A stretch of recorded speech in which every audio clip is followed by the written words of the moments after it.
അയ്യപ്പന്റെ അടുത്തേക്ക് പെണ്ണുങ്ങൾ ചെന്നാൽ, പിരീഡുള്ള പെണ്ണുങ്ങൾ ചെന്നാൽ അയ്യപ്പന് ചീറ്റി പോകുന്ന പറയുന്ന കൺട്രോളില്ല, കഷ്ടം. അപ്പൊ എന്താ സംഭവിക്കുന്നത്? ശബരിമലയ്ക്ക് ഇത്രയും തിക്കുന്നിരക്കടിച്ച് പോകുന്നു, പോണ വഴിയിൽ കുഴഞ്ഞു വീണ് മരിക്കുന്നു. ശബരിമല അയ്യപ്പന്റെ ചൈതന്യമെല്ലാം എന്നേ അവിടെ നിന്ന് വിട പറഞ്ഞു പോയി. നമ്മുടെ അയ്യപ്പൻ എന്നെ കൊണ്ട് ചെയ്യിച്ചു. ശബരിമല അയ്യപ്പൻ എന്നെ കൊണ്ട് ഇവിടെ 18 പടി കെട്ടിച്ചു, സ്ത്രീകളെ കൊണ്ട് കെട്ടേറ്റടാന്ന് പറഞ്ഞു. കണ്ടോ? അപ്പൊ അയ്യപ്പന് മനസ്സിലായി അവിടെ എന്തായാലും മാറ്റാൻ പറ്റില്ല, എന്നാൽ ഇവിടെ മാറ്റിക്കൊള്ളാൻ പറഞ്ഞു. അങ്ങനെ എന്തായാലും ഇവിടെ അയ്യപ്പൻ നമ്മൾ 18 പടി കയറി. നമ്മുടെ അയ്യപ്പൻ നല്ല കൺട്രോളാ, ഒരു കുഴപ്പമില്ല. ആര് വന്നാലും ഞാൻ എങ്ങനെയാണോ അതേപോലെ നമ്മുടെ അയ്യപ്പന് നിൽക്കും നെഞ്ചുറച്ച്. നമസ്കാരം. അവസാനിക്കും. ഇനി രോഗമാണെങ്കിൽ എൻ്റെ അടുത്ത് സിദ്ധ ഡോക്ടറാണ് ഞാൻ. സിദ്ധ ഡോക്ടറായിട്ട് അതിന്റെ സർട്ടിഫിക്കറ്റ് കിട്ടിയിട്ടുള്ള ഡോക്ടർ കൂടിയാണ്. എൻ്റെ അടുത്ത് ചികിത്സയുണ്ട്. ഹലോ, നമസ്കാരം. ലൂസ് ടോക്കിലേക്ക് സ്വാഗതം. നമസ്കാരം. മുരാരി ബാബുവിന്റെ മരണത്തോടു കൂടിയാണ് നമ്മുടെ ഇന്നത്തെ ദിവസം ആരംഭിക്കുന്നത്. ശരിക്കും പറഞ്ഞാൽ ഞാൻ ഇന്ന് രാവിലെ നേരത്തെ വന്നതാണല്ലോ. നമ്മളിങ്ങനെ യാർച്ചായിട്ട് അവിടെ ജോലി നോക്കുമ്പോൾ പെട്ടെന്ന് സ്ക്രീനിൽ അന്തരിച്ചു ആദ്യം കണ്ടു. അത് ഞാൻ ആദ്യം ശ്രദ്ധിച്ചില്ല. ആരും നോക്കി വലിയ ബ്രേക്കിംഗ് പോകുന്നു. രമേശ് പെട്ടെന്ന് പറഞ്ഞത് മുരാരി ബാബു അന്തരിച്ചു. ഒരു സെക്കൻഡ് നമ്മൾ സ്റ്റക്കായി പോയത്. ആദ്യം ഇത് കേട്ടപ്പോൾ ഇയാൾക്ക് രോഗബാധിതനായിരുന്നു എന്നൊരു സിമ്പതി എനിക്ക് തോന്നിയത്. അപ്പം ഞാൻ സ്വാഭാവികമായിട്ടുള്ള മരിക്കുമ്പോൾ എന്താണ്, നല്ല സയൻസുള്ള ഒരാളായിരുന്നു, എന്തെങ്കിലും രോഗബാധിതനായിരുന്നു. നമ്മൾക്ക് ഇയാളെ കുറിച്ച് ഒത്തിരി കാര്യങ്ങൾ എഴുതിയതാണല്ലോ, ഇയാളുടെ രോഗിയെക്കുറിച്ചാണ് എഴുതിയെന്നൊരു വിഷമം എനിക്കുണ്ടായത്. ഞാൻ അന്വേഷണ സംഘവുമായി ബന്ധപ്പെട്ട, ഇപ്പോഴത്തെ SIT ബന്ധപ്പെട്ട ഒരു ഓഫീസറെ ഞാൻ വിളിച്ചു. അപ്പം തന്നെ ഞാൻ ആദ്യം ചെയ്തത് ഈ മരണം സ്ഥിരീകരിക്കാൻ വേണ്ടി അദ്ദേഹത്തെ വിളിക്കുന്നത്. അപ്പം അദ്ദേഹം അറിഞ്ഞില്ല മരിച്ച കാര്യം. പക്ഷെ അദ്ദേഹം പറഞ്ഞു, രോഗത്തിന് ചരിത്രം പറഞ്ഞു. അദ്ദേഹം പറഞ്ഞു, ഇദ്ദേഹം കേസിൽ പ്രതിയാകുമ്പോഴോ ജയിലിൽ പോകുമ്പോഴോ ഒന്നും രോഗമില്ല, പക്ഷെ അയാൾ വയറ് വീർത്തിരിക്കുമായിരുന്നു. സൈസും അയാൾക്ക് ഗ്യാസ് ആണെന്നായിരുന്നു ഒരു നിഗമനം. ആശുപത്രി പോയി പരിശോധിച്ചിട്ടില്ല. അപ്പൊ അത് കഴിഞ്ഞ് ആശുപത്രി വാസമൊക്കെ, ജയിൽവാസം 3 മാസം 90 ദിവസം കഴിഞ്ഞ് 90 ദിവസം കഴിഞ്ഞ് ഇത് കൊടുക്കാത്തോണ്ടാണ്, ഇതിന്റെ കുറ്റപത്രം ജാമ്യം കിട്ടിയത്. അങ്ങനെ കുറ്റപത്രമൊക്കെ വാങ്ങി തിരിച്ചു വന്ന കക്ഷി പെട്ടെന്ന് മെലിയുന്നു. അപ്പം എന്നോട് ആ ഓഫീസർ പറഞ്ഞു, ഇദ്ദേഹത്തോട് ചോദിച്ചു, ഒപ്പിടാൻ വന്നപ്പോൾ ഒരിക്കൽ കണ്ടു, ഒപ്പിടാൻ പോകണമല്ലോ, ഇവരെല്ലാം പോലീസ് സ്റ്റേഷൻ ഒപ്പിടാൻ ചെന്നപ്പോൾ ഒരിക്കൽ കണ്ടപ്പോൾ ചോദിച്ചു, എന്ത് പറ്റിയെന്ന് ചോദിച്ചു. പറഞ്ഞു, അതെനിക്ക് ഗ്യാസിന്റെ പ്രശ്നം ഇച്ചിരി കൂടുതലാന്ന് പറഞ്ഞു. അത് കഴിഞ്ഞ് ഏറ്റവും ഒടുവിൽ കാണുമ്പോൾ പറഞ്ഞു, അധിക ദിവസമായില്ല തിരിച്ചറിഞ്ഞിട്ട് ആശുപത്രി പോയി, ക്യാൻസർ 4ാം സ്റ്റേജും കഴിഞ്ഞ് 5ാം സ്റ്റേജിലെത്തി തിരിച്ചറിഞ്ഞു. അപ്പം അത് കഴിഞ്ഞ് ഒപ്പിടാൻ വന്നപ്പോൾ പറഞ്ഞു, തീർന്നു, അയ്യപ്പൻ കൊണ്ടുപോവുക എന്ന് പറഞ്ഞു. അങ്ങനെ പറഞ്ഞെന്ന് പറഞ്ഞു. അപ്പം ഞാൻ എടുത്തു ചോദിച്ചു, അയ്യപ്പനിട്ട് പണി കൊടുക്കാൻ പോയേണ്ട തിരിച്ച് പണി കിട്ടുന്നതെന്നൊരു തോന്നൽ അദ്ദേഹത്തിനുണ്ടോ? ഉണ്ട്. അതങ്ങനെ പറഞ്ഞിട്ട് കാര്യമില്ല, ഇനി വിധി പറഞ്ഞിട്ട് കാര്യമില്ല. ഇത് അങ്ങനെയാണ്, അത് അങ്ങനെ ഒരു സംഭവം ഉണ്ടായി. ഇനിയിപ്പോൾ അതിൻ്റെ ബാക്കി കാര്യങ്ങളെക്കുറിച്ച് ചർച്ച ചെയ്തിട്ട് കാര്യമില്ല. അയ്യപ്പൻ കൃത്യമായി ഇടപെടൽ നടത്തി എന്ന് ബോധ്യത്തോടെയാണ് അയാൾ ഇവിടെ വാങ്ങുന്നത്. അത് അയാൾ വളരെ കൃത്യമായിട്ട് ഈ ഓഫീസർ എന്നോട് പറഞ്ഞു, അയ്യപ്പൻ പണി തന്നു എന്ന് അയാൾ പറഞ്ഞെന്ന് പറഞ്ഞു. ഞാൻ ചോദിച്ചു, നമുക്കിനി കേട്ടതാണോ? ഞാൻ ചോദിച്ചു, ശരിക്കും അയ്യപ്പനോട് കളിക്കാൻ പോയതുകൊണ്ട് കിട്ടിയതാണെന്നൊരു തോന്നൽ അയാൾക്ക് ഉണ്ട്. ആ വിഷമവും കുറ്റബോധവും ഉണ്ട്. അപ്പം ഞാൻ അപ്പോഴാണ് കണ്ടത്, സത്യത്തിൽ അത് നല്ലതായി. എന്താണെന്ന് വെച്ചാൽ അയ്യപ്പൻ്റെ, ഞങ്ങളുടെ അയലോക്കാരനാണല്ലോ അയ്യപ്പൻ. അപ്പം ഭഗവാൻ അയ്യപ്പൻ്റെ ഒരു പ്രത്യേകത എന്ന് വെച്ചാൽ അയ്യപ്പൻ പ്രതികാരദാഹി അല്ല. അയ്യപ്പൻ പലരും കരുതുന്ന മാതിരി അയ്യപ്പ കോപം പ്രതികാരദാഹി അല്ല അയ്യപ്പൻ. പക്ഷെ അയ്യപ്പന് കള്ളത്തരം സഹിക്കത്തില്ല. അപ്പം ഈ നമ്മളെപ്പോഴും മനസ്സിലാക്കേണ്ടതെന്ന് വെച്ചാൽ, ഇപ്പം പിണറായി വിജയൻ്റെ ആപത്ത് ഇത്രയും ശക്തമായത് ആ സ്വർണ്ണമോഷണത്തിൽ പരോക്ഷമായി പങ്കെടുത്തുകൊണ്ടല്ല. അതിൻ്റെ ഇമേജ് ശബരിമല യുവതി അതുമല്ല. ഇതെല്ലാം കഴിഞ്ഞിട്ടും ഈ കുറ്റബോധമില്ലാതെ തിരുത്താൻ തയ്യാറാവാതെ നാട്ടുകാർ തിരുത്താൻ പറഞ്ഞു. അയ്യപ്പൻ പറഞ്ഞു, അപ്പം അയ്യപ്പൻ്റെ ഇടപെടലുണ്ടായി, തെരഞ്ഞെടുപ്പുകളിൽ തിരിച്ചടിയുണ്ടായി. എന്നിട്ടും അതിൻ്റെ ഉത്തരവാദിത്വം ഏറ്റെടുക്കാൻ കൂസാതെ അയ്യപ്പ സംഗമം എന്നൊരു പരിപാടി നടത്തി പറ്റിക്കാൻ ശ്രമിച്ചു. മാത്രമല്ല സ്വന്തം ജാതദോഷം മാറ്റാനാണെന്ന് പറ്റിക്കാൻ ശ്രമിച്ചു. ദൈവത്തെ പറ്റിക്കാൻ ശ്രമിച്ചു. അത് ഭഗവാൻ ഇഷ്ടമല്ല. കാരണം എനിക്ക് തെറ്റുപറ്റിപ്പോയി, ഭഗവാനെ ഞാനിങ്ങനെ കരുതിയില്ല എന്ന് പറയുകയും ആ തെറ്റേറ്റു പറയുകയും ചെയ്താൽ ക്ഷമിക്കാത്ത ദൈവമൊന്നുമില്ലെന്ന് ഞാൻ വിശ്വസിക്കുന്നത്. ഞങ്ങളുടെയൊക്കെ ബൈബിളിലെ പഴയ നിയമത്തിൽ ദൈവം പ്രതികാരദാഹിയായിരുന്നു. ദൈവം പ്രതികാരം ചെയ്യും. അതുകൊണ്ടാണല്ലോ ഇപ്പൊ ഈ ചില ഇസ്ലാമിക പണ്ഡിതന്മാരെ നമ്മൾ ഇവരുടെ ഈ ഖുറാനിനെ കുറിച്ച് ചില ചർച്ച ഉണ്ടാകുമ്പോൾ ഇവർ ചോദിക്കുന്നൊരു കാര്യമുണ്ട്, നിങ്ങളുടെ ദൈവവും ഇങ്ങനെ പറയുന്നില്ല. അതിന്റെ കാര്യം എന്ന് വെച്ചാൽ ഈ പഴയ നിയമം എന്ന് പറയുന്നുണ്ടല്ലോ, ഈ പഴയ ഓൾഡ് ടെസ്റ്റ്, ഈ സാധനം 3 മതത്തിനുണ്ട്. ജൂതമതത്തിന്റെ തോറയിലാണ്, യഥാർത്ഥത്തിൽ ജൂതമതത്തിന്റെ തോറയാണ് പഴയ നിയമം. ഈ എബ്രാഹവും യാക്കോബും ഇസഹാക്കും ഒക്കെ ഈ പ്രവാചകന്മാരെ, രാജാക്കന്മാരെ, ഇതൊക്കെ ഈ ജൂതമതത്തിന്റെ ഭാഗം. ആ ജൂതമതത്തിൽ ജീവിച്ചിരുന്ന ഒരാളാണ് യേശുക്രിസ്തു വരുന്നത്. യേശുക്രിസ്തു വന്ന് അദ്ദേഹം അതുവരെയുള്ള നിയമങ്ങളിൽ പൊളിച്ചെഴുത്ത് നടത്തുന്നു. പക്ഷെ അങ്ങനെ പൊളിച്ചെഴുതാൻ പാടില്ല എന്ന് വിശ്വസിക്കുന്നവർ ജൂതന്മാരെ തുടരുന്നു. പൊളിച്ചെഴുതി പുതിയ നിയമം കൊണ്ടുവന്നവർ ക്രിസ്ത്യാനികളാവുന്നു. അതിന് 500 വർഷം കഴിഞ്ഞപ്പോൾ ഒരു വ്യാഖ്യാനം വരുന്നു. 500 വർഷം പല പ്രവാചകന്മാർ ഉണ്ടായിരുന്നു. അതിൽ ഒരു പ്രവാചകൻ മാത്രമായിരുന്നു യേശുക്രിസ്തു. അന്ത്യപ്രവാചകനാണ് മുഹമ്മദ് നബി. മുഹമ്മദ് നബി ആണ് ഇവിടെ യഥാർത്ഥ വിശ്വാസം കൊണ്ടുവന്നതെന്ന് പറഞ്ഞാൽ ഇസ്ലാം. ഈ മൂന്ന് തമ്മിലുള്ള കണക്ഷൻ അതാണ് ഞാൻ പറഞ്ഞു വന്നത്. ഓൾഡ് ടെസ്റ്റമെന്റിൽ പ്രതികാരമുണ്ട്, പുതിയ നിയമത്തിൽ അതില്ല. പുതിയ നിയമത്തിൽ യേശുക്രിസ്തു പഠിപ്പിച്ചത് ദൈവം പ്രതികാരം ചെയ്യുന്ന ആളല്ല, ദൈവം ക്ഷമിക്കുന്ന ആളാണ്. അതുകൊണ്ട് യേശുക്രിസ്തു പുതിയ നിയമത്തിൽ പഠിപ്പിച്ചത് മുഴുവൻ സ്നേഹത്തെക്കുറിച്ചാണ്. പ്രതികാരം ചെയ്യണമെന്ന് പറയുന്നില്ല. അതിൽ ഒരു ചെവിട്ടത്തടിക്കുന്ന മറു ചെവിട് കാണിക്കാൻ പറഞ്ഞ ആളാണ്. അതുപോലെ നിന്നെ പോലെ നിന്റെ അയൽക്കാരനെ സ്നേഹിക്കണമെന്ന് പറഞ്ഞിട്ടുണ്ട്. നിന്നെ പോലെ നിന്റെ അയൽക്കാരനെ സ്നേഹിക്കണമെന്ന് പറഞ്ഞുണ്ട്. അതുപോലെ യേശുക്രിസ്തു അന്ന് സമരിയാക്കാരെന്ന് പറയുന്നത് വലിയ ശത്രുക്കളാണ്. ഈ ജൂതന്മാരല്ലാത്ത ആളുകളാണ് സമരിയാക്കാർ. സമരിയാക്കാരോട് മിണ്ടാം. പക്ഷെ യേശുക്രിസ്തു ദാഹിച്ചപ്പം വഴി പോയി വെള്ളം വാങ്ങി കുടിച്ചത് സമരിയാക്കാരോടാണ്. അപ്പം ഇത്തരത്തിൽ അതുവരെ ഉണ്ടായിരുന്ന സങ്കല്പങ്ങളൊക്കെ യേശുക്രിസ്തു പൊളിച്ചെഴുതുന്നു. അപ്പം ക്ഷമിക്കുന്ന സ്നേഹം. അതേസമയം പഴയ നിയമത്തിലുള്ള ആ പ്രതികാരം ദൈവം ചെയ്യും എന്ന വിചാരം പരമ്പരാഗത മതങ്ങളിലെല്ലാം ഉണ്ട്. പക്ഷെ അയ്യപ്പൻ അങ്ങനെ പ്രതികാരദാഹിയാണ് എന്ന ഒരു തെളിവും ഒരിടത്തുമില്ല.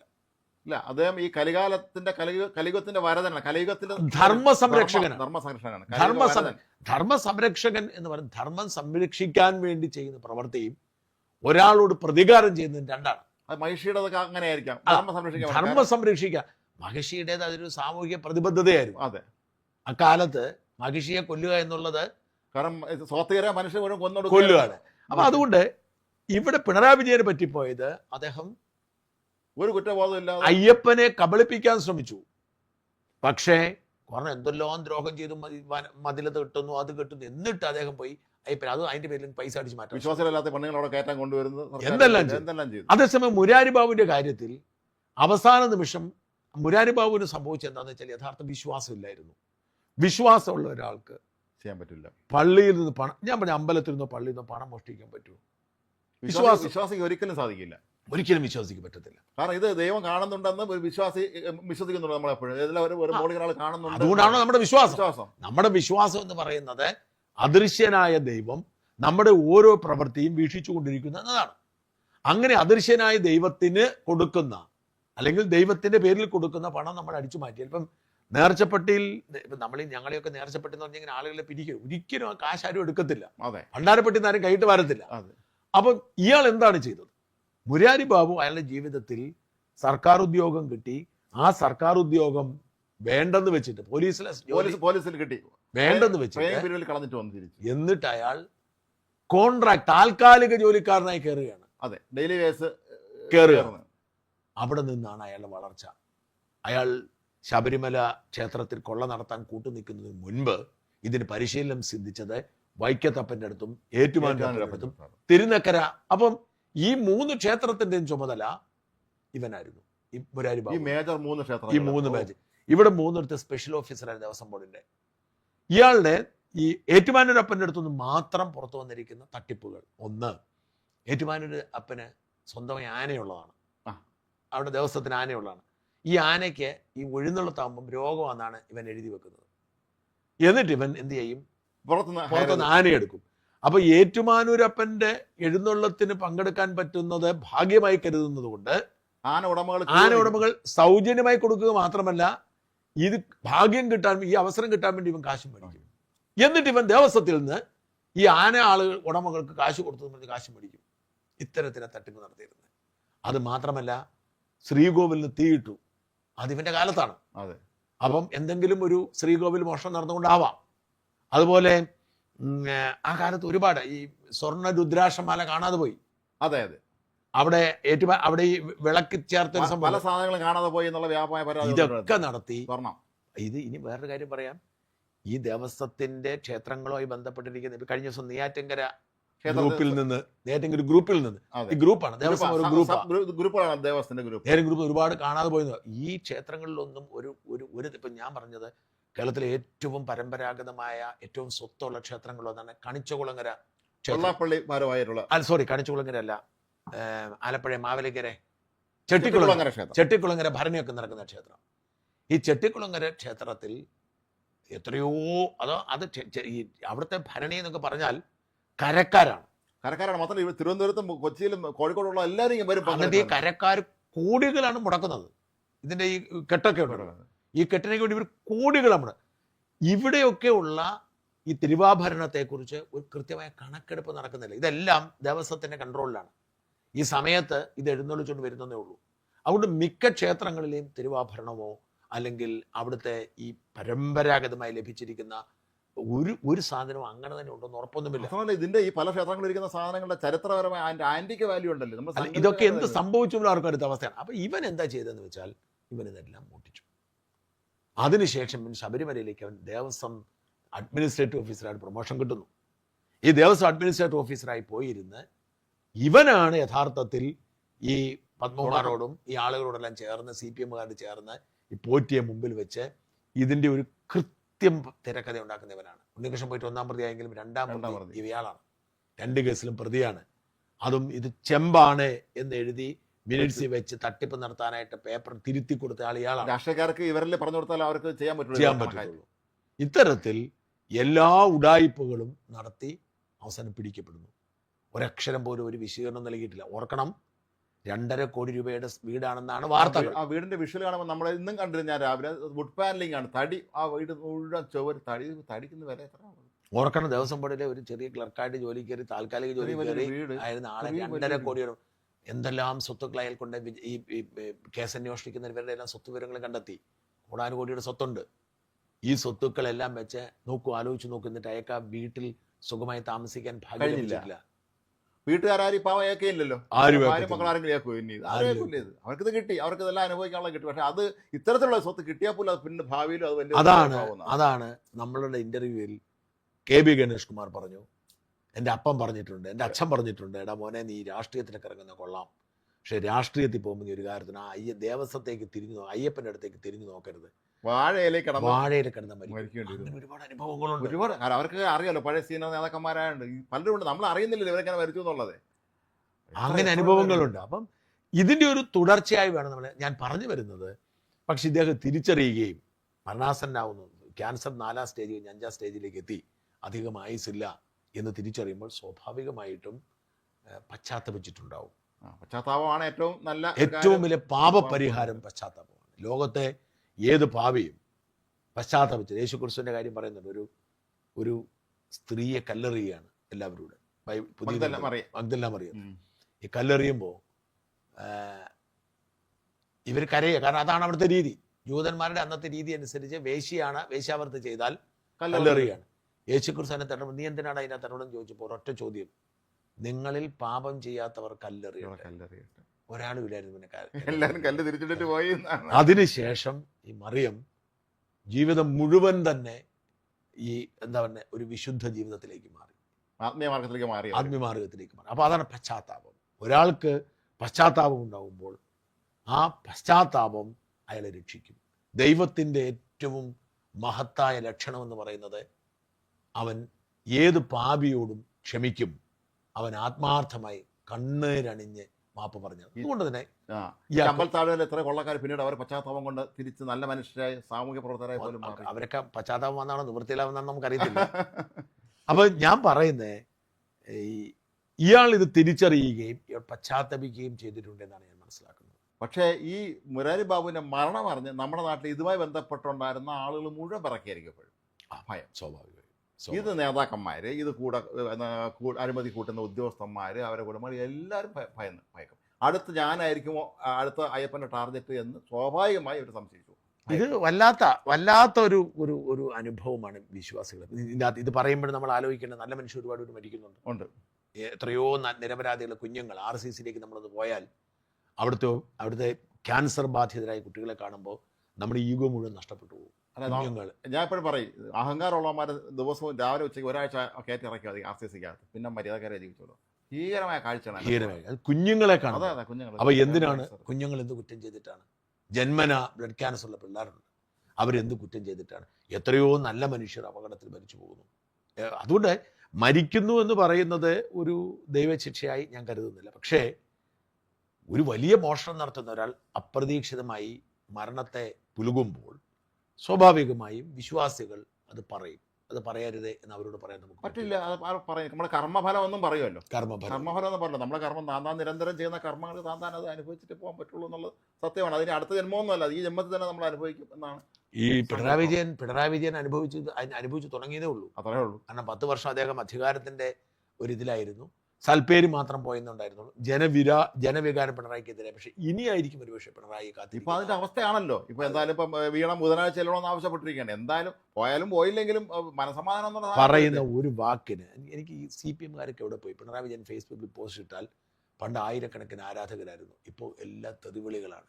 എവിടെ പോയി സൈബർ സഖാക്കൾ എന്നാണ് എനിക്ക് സംശയം. എല്ലാവരും മടക്കി കെട്ടി അടുത്ത വഴി നോക്കി. ഇപ്പൊ സാംസ്കാരിക നായകന്മാർ ആരും ഇല്ലല്ലോ. ആരും സംസ്കാര നായകന്മാർ പലരും രാജ്യം കൊടുത്തിട്ട് അടുത്ത് കോൺഗ്രസ് നായകന്മാരെ പുറകെ അടക്കണം എന്നാണ് തിരിച്ചെനിക്ക് സാധനം കിട്ടുന്നത്. അന്ന് തുടർ ഭരണം പാടില്ല എന്ന് പറഞ്ഞ സച്ചിദാനന്ദൻ അടക്കമുള്ളവർക്ക് എന്തെല്ലാം സൈബർ ആക്രമണത്തിന് ഇരയായി. ഇപ്പോൾ ഈ ഇടയ്ക്കും നേതാക്കന്മാർ പ്രശ്നം അത് അവസരവാദി എന്നങ്ങാണ്ട് പോകുന്ന മാസ്റ്റർ പറഞ്ഞു സച്ചിദാനന്ദനെ കുറിച്ച്. എന്തായാലും മുരാരി ബാബുവിന്റെ മരണം ഭക്തരെ സംബന്ധിച്ചിടത്തോളം ഒരു ഭയപ്പെടുത്തുന്ന യാഥാർത്ഥ്യമാണ്. അതിലൂടെ മാത്രമേ നമുക്ക് അടുത്ത വിഷയത്തിലേക്ക് കടക്കാൻ പറ്റൂ. നമസ്കാരം പ്രിയ സുഹൃത്തുക്കളെ, നമ്മൾ പറഞ്ഞുകൊണ്ടുവന്നത് അപ്പക്കാളയുടെ സ്വർണ്ണമോഷണക്കാരനായ അപ്പക്കാളയുടെ ചെറുമകനും മുതുമൂരിയുടെ മകനെന്ന സങ്കല്പത്തിലും അമ്മിട്ട് താത്തയുടെ മകനെന്ന സങ്കല്പത്തിലും ഇന്ന് കേരളക്കരയാകെ ഹൈന്ദവ ജനങ്ങളെ പറ്റിക്കുകയും അതുപോലെ തന്ത്രവും പൂജയും മന്ത്രങ്ങളും ഒന്നും അറിയാതെ ഒരു അടിസ്ഥാന ശാസ്ത്രം പഠിക്കാതെ ജനങ്ങളെ തട്ടിച്ചുകൊണ്ടിരിക്കുന്ന മോഷണ വീരനായ ഇവർ വരാൻ പോകുന്ന ഒരു പ്രവചനമാണ് നമ്മളിപ്പോൾ നടത്തുന്നത്. കാരണം അവൻ നിഷിദ്ധമായ നമ്മുടെയൊക്കെ പരമ്പരാഗതമായി നമ്മൾ പൂജിച്ചു പോന്ന കോടാനുകോടി ജനങ്ങളുടെ ഹൃദയത്തിൽ സ്പർശിയായിരിക്കുന്നതും ആത്മീയതയുടെയും ഭക്തിയുടെയും നിറകുടകളായിരിക്കുന്ന ഭഗവാൻ സ്വാമി അയ്യപ്പനെയും അതുപോലെ തന്നെ മണ്ണാറശാലമ്മയും അതുപോലെ തന്നെ കൊടുങ്ങല്ലൂർ അമ്മയൊക്കെ നിഷിദ്ധമായിട്ട് ആക്ഷേപിക്കുകയും അതുപോലെ തന്നെ പൂർണ്ണമായിട്ട് അവരെ അസഭ്യങ്ങളെ വാക്കുകൾ കൊണ്ട് ചാലിച്ച വാക്കുകളും നിഷേധിക്കുകയും ചെയ്ത് ഒരു ശ്മശാന ഭൂമിയിൽ 8-9 പേരെ അടക്കം ചെയ്ത ശ്മശാന ഭൂമിയിൽ സ്വാമി അയ്യപ്പനെ ശബരിമല ശാസ്താവ് ശബരിമല പുത്രനല്ല എന്നും പറഞ്ഞ് കക്കൂസ് കുഴിയുടെ മണ്ടയ്ക്ക് ആക്രി വിഗ്രഹങ്ങൾ കൊണ്ട് പ്രതിഷ്ഠിക്കുകയും അവിടെ അയ്യപ്പനാണ് ശബരിമലയേക്കാൾ ശക്തിയാണ് എന്ന് പറഞ്ഞിരിക്കുന്ന വിഷയങ്ങളും മണ്ണാറശാല മക്കളെ പാമ്പാണെന്നും ഒക്കെ പറഞ്ഞ് നിഷേധിക്കുന്ന ഇവൻ്റെ ഒരു പ്രവചനമാണ് നമുക്ക് നടത്താനുള്ളത്. ഇപ്പോൾ മറുനാടൻ ഷാജൻ സാർ പറഞ്ഞ പോലെ മുരാരി ബാബുവിൻ്റെയും അതുപോലെ തന്നെ ക്ഷേത്രത്തിലെ സ്വർണങ്ങളും ക്ഷേത്രത്തിലെ ഭണ്ഡാരങ്ങളും കവർച്ച ചെയ്ത അതുപോലൊക്കെ വരാൻ പോകുന്ന അനുഭവങ്ങൾ ഇവൻ്റെ കൂടെ നിൽക്കുന്ന ആൾക്കാർക്കും ഈ ജനങ്ങൾക്കും പറ്റിപ്പിക്കുന്ന വെച്ചാൽ ഭഗവാനെ വെച്ച് കള്ളത്തരം കാണിക്കുന്ന കള്ളം കാണിക്കുന്ന മോഷണം തന്നെയാണിത്. കാരണം വെച്ചാൽ ഭഗവാന് വരേണ്ടതായിട്ടുള്ള സ്വത്തുവകകൾ അല്ലെങ്കിൽ ഭഗവാന് കിട്ടേണ്ടതായിട്ടുള്ള ധനം താഴേക്കിടയിലുള്ള ജനങ്ങളിൽ നിന്ന് പറഞ്ഞു പറ്റിച്ചു മേടിച്ചു മോഷണം നടത്തി അവിടുത്തെ ഭണ്ഡാരങ്ങൾ സ്വതന്ത്രമായ ദേവസാന്നിധ്യത്തിനോ അല്ലെങ്കിൽ ദേവസ്വത്തിനോ ദേവനോ കൊടുക്കാതെ നിഷിദ്ധമായ ഭൂമിയിലും അതുപോലെ മരിച്ച രീതിയിലുള്ള ആലിൽ കൊടിയേറ്റുമൊക്കെ ചെയ്യുന്നതിന് ഉള്ള ശിക്ഷ അയ്യപ്പനും അതുപോലെ തന്നെ മണ്ണാർശാലമ്മയൊക്കെ അവന് കൊടുത്തു തുടങ്ങിയിരിക്കുന്നു. കാരണം ഇവിടുന്ന് തമിഴ്നാട്ടിൽ നിന്നും വന്ന് കുത്തകയായിട്ട് ഇവിടെ വന്ന് പച്ച നുണ മാത്രം പറഞ്ഞ് 21 വയസ്സ് തൊട്ട് 35 വയസ്സ് വരെ ജ്യോതിഷത്തിൻ്റെ പുറകെ പോയെന്നും ജ്യോതിഷം ABCD പോലും പഠിക്കാതെ ജനങ്ങളെ തട്ടിക്കുക എന്നൊക്കെ പറഞ്ഞാൽ നിങ്ങളൊന്ന് ആലോചിച്ച് നോക്കുക. ഈയിടെ തന്നെ അവിടെ ഒരു മുഹൂർത്ത വിഷയമുണ്ടായത് നിങ്ങൾ കണ്ടില്ലേ? ഒരു ചോറ് കൊടുപ്പിൻ്റെ ജീവിതത്തിൽ കൊള്ളാത്ത രീതിയിലുള്ള ഒരിക്കലും അർഹതപ്പെടാത്തുള്ള ഊൺനാൾ പോലും അല്ലാത്തൊരു ദിവസം നോക്കി ഒരു കുട്ടിക്ക് ചോറ് കൊടുക്കുന്നു. ഇതൊക്കെ നമ്മുടെ ഹൈന്ദവ സംസ്കാരത്തിൻ്റെ അല്ലെ ഹിന്ദുവിൻ്റെ ആചാരങ്ങളാണ്. ആ ആചാരങ്ങളെ നമ്മൾ നിഷേധിക്കാൻ പാടില്ല. ദൈവദത്തമായിട്ടുള്ള ഒരു കണക്കാണ് നമ്മുടെ ജ്യോതിശാസ്ത്രം എന്ന് പറയുന്നത്. അതുപോലെ തന്നെ ദൈവദത്തമായിട്ടുള്ള ഒരു ക്രിയകളും മുദ്രകളുമാണ് താന്ത്രികമെന്ന് പറയുന്നത്. അത് മലബാര സമ്പ്രദായമാണെങ്കിലും അത് കുലാർണവ തന്ത്രമാണെങ്കിലും വൈദികമാണെങ്കിലും ഒക്കെ ഇതിനെയൊക്കെ നിഷേധിച്ചുകൊണ്ട് കുറച്ച് പേറ്റു പെണ്ണുങ്ങളായ 10-30 വയസ്സ് പ്രായമുള്ള പെൺകുട്ടിയുടെ അമ്മമാരും ഒക്കെ ആയിരിക്കുന്നവർ തട്ടിപ്പിച്ച് അവരുടെ വയറ്റിപ്പഴപ്പിന് വേണ്ടിയും ഉന്നമനത്തിന് വേണ്ടിയും ശതകോടീശ്വരനാകാനും ഒക്കെയാണ് ശ്രമിച്ചുകൊണ്ടിരിക്കുന്നത്. ഒരു കണക്കോർത്താൽ പൂർണ്ണ മോഷണമാണ് അവിടെ നടക്കുക. അശുദ്ധിയുള്ള സ്ഥലത്ത് അയ്യപ്പനെ ഇരുത്തിയിട്ട് ശബരിമല അയ്യപ്പൻ അല്ല എന്ന് പറയുകയും കെട്ടുകഥകൾ മെനച്ച് തൊടയിൽ നിന്നും പിളർന്നു വന്ന അയ്യപ്പനാണെന്നും ഹരിഹരപുത്രനാണ് അയ്യപ്പനാണെന്നും പറഞ്ഞ് പ്രസവിച്ചിട്ടതേ ഉള്ളൂ. പക്ഷെങ്കിൽ എവിടെ വളർന്നു എന്നറിയത്തില്ല, ചരിത്രം അറിയില്ല. അങ്ങനെയുള്ള ഒരു അയ്യപ്പന് എവിടെയാണ് സുഹൃത്തി 18 പടികളുള്ളത്? ഇങ്ങനെ തൊടയിൽ നിന്ന് പിളർന്നു വന്ന അയ്യപ്പന് എവിടെയാണ്? നിങ്ങൾ ആലോചിച്ച് നോക്കുക, എവിടെയാണ് 18 പടികളുള്ളത്? അഗസ്ത്യ മുനിയാൽ സൃഷ്ടിച്ചിരിക്കുന്ന പൗരാണിക രീതിയിൽ അല്ലെങ്കിൽ പരമ്പരാഗതമായിട്ട് നമ്മൾ പൂജിച്ചു കൊണ്ടിരിക്കുന്ന ദ്രാവിഡ ഗോത്ര സംസ്കാരത്തിൽ നമ്മുടെ കേരളം പെടുമ്പോൾ അതിൽ നിന്നും വന്ന മലബാര പൂജകളും മറ്റുമൊക്കെ അവിടെ ചെയ്ത് പിന്നെ താന്ത്രിക വിധാനത്തോടു കൂടിയിരിക്കുന്ന ഒരു മഹനീയമായ സന്നിധി, കോടാനുകോടി ഭക്തരുടെയും കോടാനുകോടി സനാതനധർമ്മക്കാരുടെയും ഭക്തിയും ഉൾക്കൊണ്ടുകൊണ്ട് ശബരിമല ശാസ്താവും ഗുരുവായൂരപ്പനും ഒക്കെ ഹൈന്ദവ ധർമ്മത്തിന് വേണ്ടി അല്ലെ നാനാജനങ്ങൾക്ക് വേണ്ടി, നമ്മളൊക്കെ ഹിന്ദുക്കളാണെങ്കിൽ ഹൈന്ദവ ധർമ്മം എന്ന് പറയുന്നത് എല്ലാവർക്കും വേണ്ടിയാണ്. എന്ന് വെച്ചാൽ ഏതൊരു മതസ്ഥർക്കും ആചരിക്കാം. അത് ഹിന്ദു ആണേലും മുസ്ലിം ആണേലും ക്രിസ്ത്യനാണേലും മതപരമായിട്ടോ മതേതരമായിട്ട് നമ്മൾ പ്രാർത്ഥിച്ചു പോന്ന ക്ഷേത്രസന്നിധി, പരിപാവനമായ ക്ഷേത്രസന്നിധികളാണ് നമുക്കൊക്കെയുള്ളത്.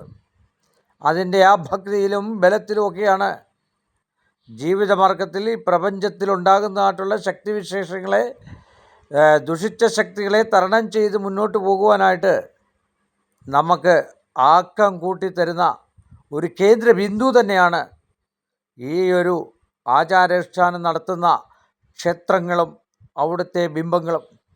അതിന് പ്രാണപ്രതിഷ്ഠയൊക്കെ കൊടുത്ത് ജീവൻ നൽകി കലശമൊക്കെ കെട്ടി കലശമൊക്കെ കെട്ടി ഉപരികലശമൊക്കെ കെട്ടി സമയാസമയങ്ങളിലാടി കൃത്യമായ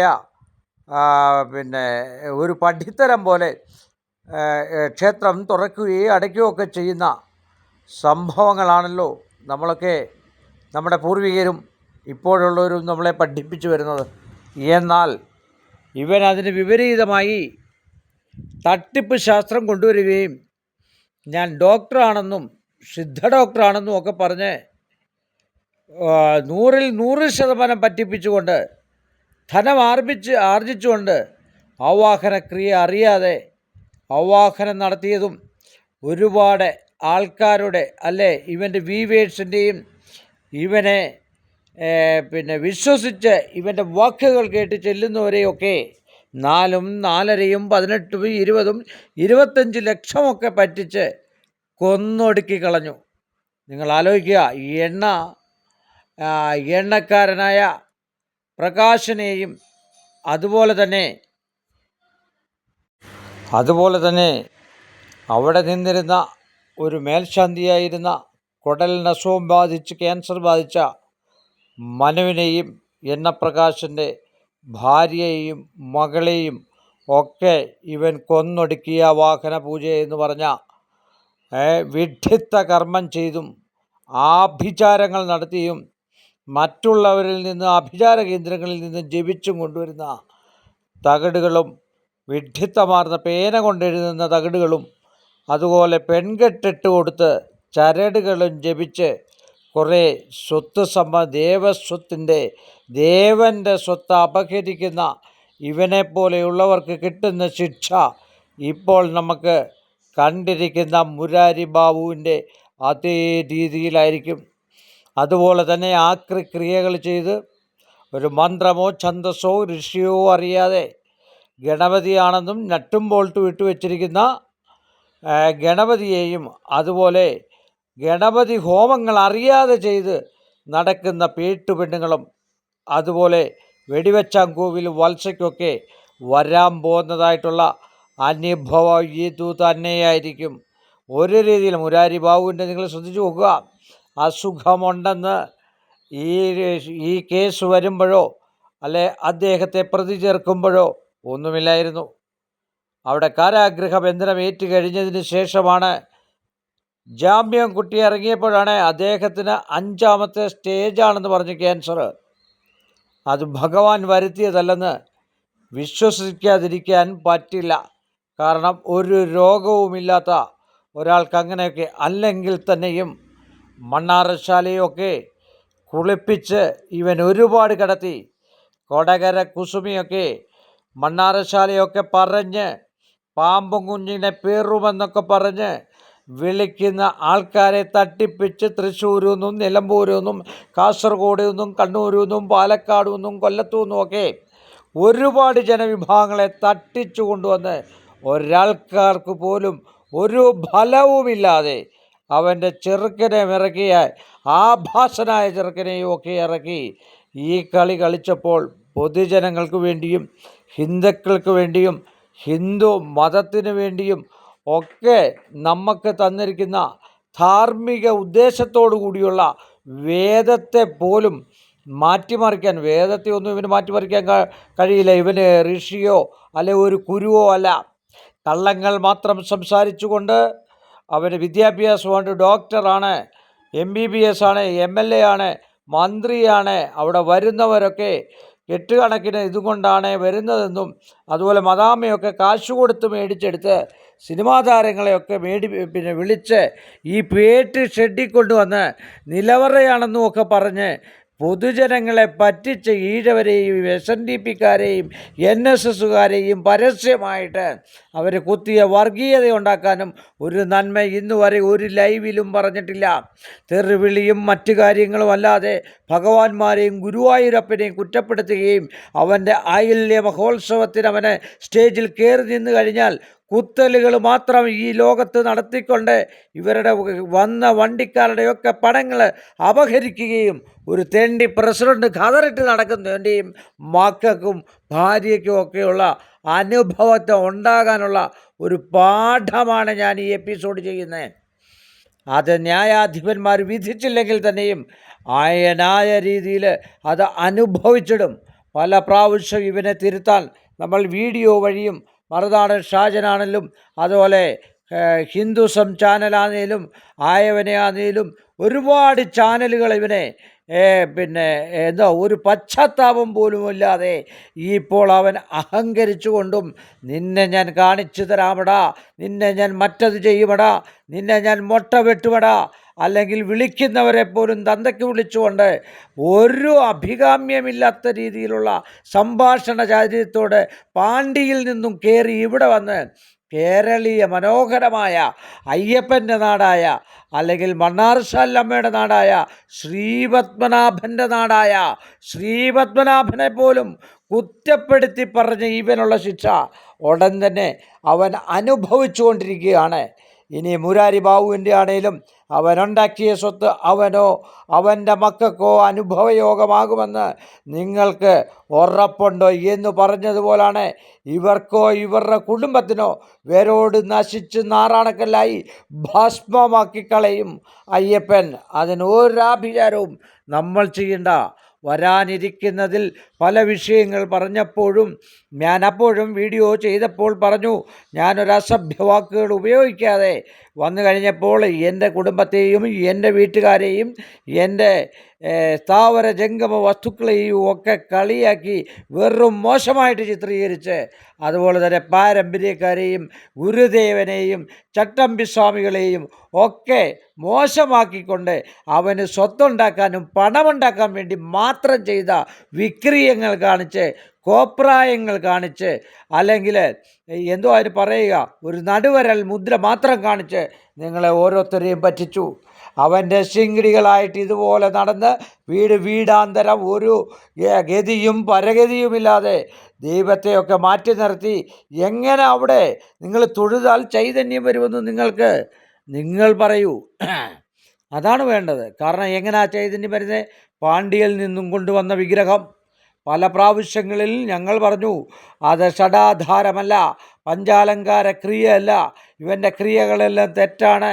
ആവാഹനം ഇവൻ അറിയില്ല, ഒരു പ്രമാണം ചൊല്ലാൻ അറിയത്തില്ല, ശ്ലോകം ചൊല്ലാൻ അറിയത്തില്ല. അപ്പോൾ ഒരു കൂട്ടം ജനങ്ങൾ ഒന്നിച്ചുകൂടി കേരളത്തിലെ മഹത്തായ ക്ഷേത്രങ്ങളെ കുറ്റപ്പെടുത്തുകയും അത് ജനസമൂഹത്തിൻ്റെ ഭഗവാന്മാർ പ്രാകുമല്ല, പശ്ചാത്താപം കൊണ്ട് മാറാനുള്ളതേ ഉള്ളൂ. അപ്പോഴും ഞാൻ പറഞ്ഞു, നല്ല ഒരമ്പലമെങ്കിലും പ്രതിഷ്ഠിച്ച് ഷഡാധാരത്തോടു കൂടി എടുത്ത് പിന്നീട് ഉപദേവതയൊക്കെ പ്രതിഷ്ഠിച്ച് ഒരു നല്ലൊരു ക്ഷേത്രവട്ടമായിട്ട് ഒരു വർഷമെങ്ങാണം ആലുവായിൽ പോയി തന്ത്രം പഠിച്ചു വന്ന് നല്ല രീതിയിൽ തന്ത്രിയായിട്ട് തന്നെ ഇരുന്നോട്ടെ. നമുക്കെന്താണ് വിഷയം?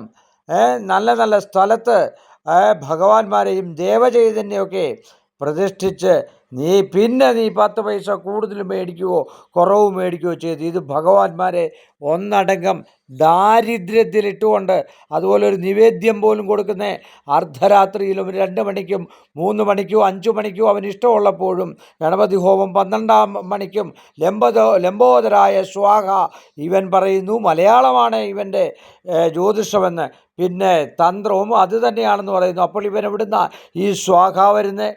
ഏകദന്തം സംസ്കൃതം എവിടുന്ന് വരുന്നു? ഏകദീപം ഗണേശന് എവിടുന്ന് വരുന്നു?